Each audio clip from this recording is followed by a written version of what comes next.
This is Selma Schimmel in Chicago at the annual ASCO meeting, and we are now joined by Dr. Beverly Moy, Clinical Director of the Breast Program at Massachusetts General Hospital and Assistant Professor of Medicine at Harvard Medical School. Thank you for making time. My pleasure. You presented the core elements of patient protection and the Affordable Care Act and their relevance to the delivery of high-quality cancer care. And that phrase, cancer care, is real important. But before we talk about the nature of your talk, let's help our viewers understand what is the Patient Protection and Affordable Care Act. The Healthcare Reform Law, which I tend to call the ACA, the Affordable Care Act, was signed into law by President Obama on March 23, 2010. The law has provided essentially the cornerstone is its expansion to Medicaid to millions of Americans who are now uninsured. So that's the access part of the law.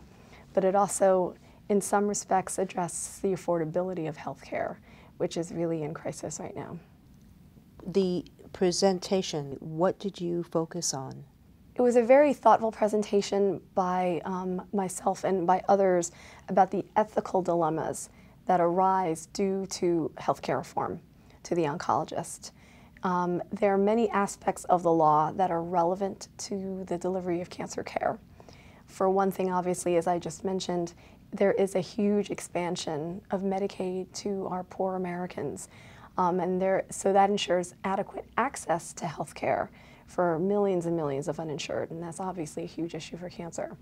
But there are other provisions within the law that are very relevant to cancer care, such as provisions in the law that improve access to preventive services without co-pays or payments to deductibles, that ensures are prohibited from denying patients coverage with pre-existing conditions.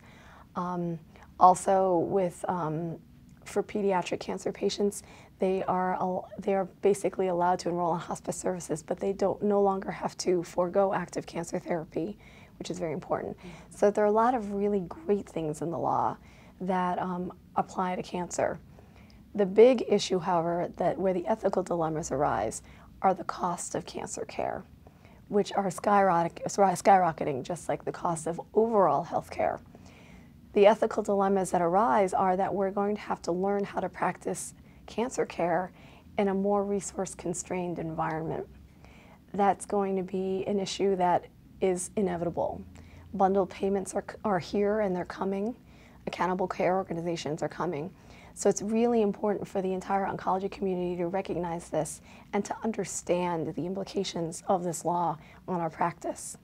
Would you expand more on the ethical questions that are arising? I think that the oncologist has certainly duties to the individual patient and duties to the society. And with skyrocketing healthcare costs, particularly in cancer, where we're adopting more and more new and expensive therapies as part of our standard of care, yet there's an unsustainable increase in the cost of healthcare, we have to start thinking about what makes sense for our patients, because we can't continue to operate with these costs going as high as they are. So oncologists have to start to consider what we do in our practices that really don't add very much to care, but are expensive. So for instance, ASCO has joined in with ABIM's, or the American Board of Internal Medicine's, campaign called Choosing Wisely. And ASCO has issued 5 priorities where oncologists should consider stopping these practices because these are potentially expensive things that don't really add anything to patient care and that there's no evidence to do that.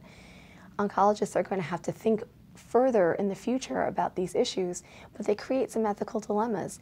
If you're if you're in the same room as a patient who's requesting certain radiological studies, which you know from evidence don't really add much to care, but the patient wants that, you're going to be faced in an ethical dilemma at that point. So we have to really start preparing ourselves as a profession and how to deal with those interactions. How do you translate all of this to the patient? How does the patient experience these changes? What we need to focus on is that a lot of the things that we need to do for patients and that we want to do for patients are helpful. a lot of the anti-cancer therapies, they'll improve their quality of life, they'll improve their survival. What we need to stop doing is expensive things that don't add anything to quality of life and to survival and to other important outcomes. And we need to educate our patients into understanding these things. The difference between what happens in the academic sector and the private sector, can you talk about that a little bit? The differences that a community oncologist are going to face in the future are probably a little bit different than the academic oncologist, because they may be more vulnerable to some of the things that are coming down the pike. You know, certainly coming from an academic institution, I definitely want to see more academic community relationships strengthened as part of collaborating to improve cancer care. Being able to provide clinical trials that may not be available at their community site, and being able to really, you know, improve that. Because, you know, that's actually, I believe, this year's ASCO theme, collaborating to conquer cancer. And I think that that's a very important part of what we're talking about. When you speak about some of the threats, the ethical issues, and perhaps access and availability issues involving the Patient Protection and Affordable Care Act, it just makes me wonder what's happening to patient choice. And choice certainly seems threatened. And one would say, well, you know, if there's no way to pay for it, we can't offer these therapies. And it just makes me wonder, what impact will all this have on technology, developing therapies, propelling research forward? If you can't get things out there to benefit patients, it almost feels counterproductive to get him motivated to go into the laboratory. That's a very interesting point, but I actually think that healthcare reform in many ways is good for cancer researchers. So I think what you bring up is two separate issues. How will this impact on patient choice as far as perhaps anti-cancer therapies, for instance?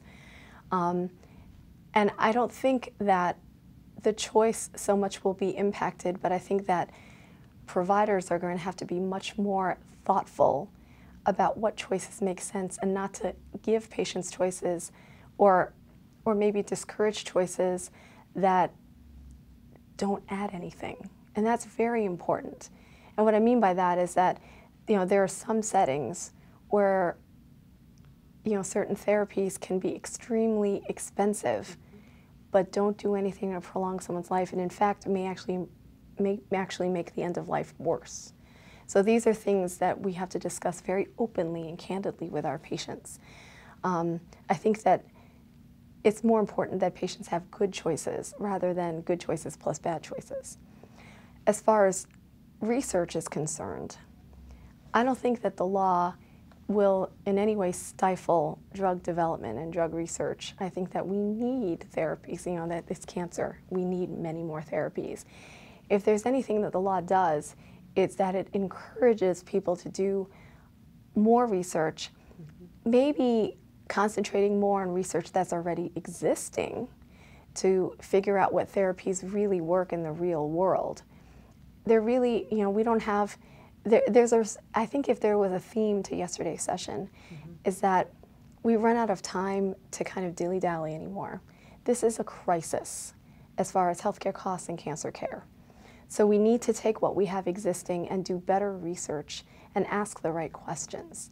So I think, if anything, this current environment challenges researchers to do better research, and it fosters that. Thank you. Thank you Dr. very much. Beverly Moy, Clinical Director of the Breast Program at Massachusetts General Hospital and Assistant Professor of Medicine at Harvard Medical School.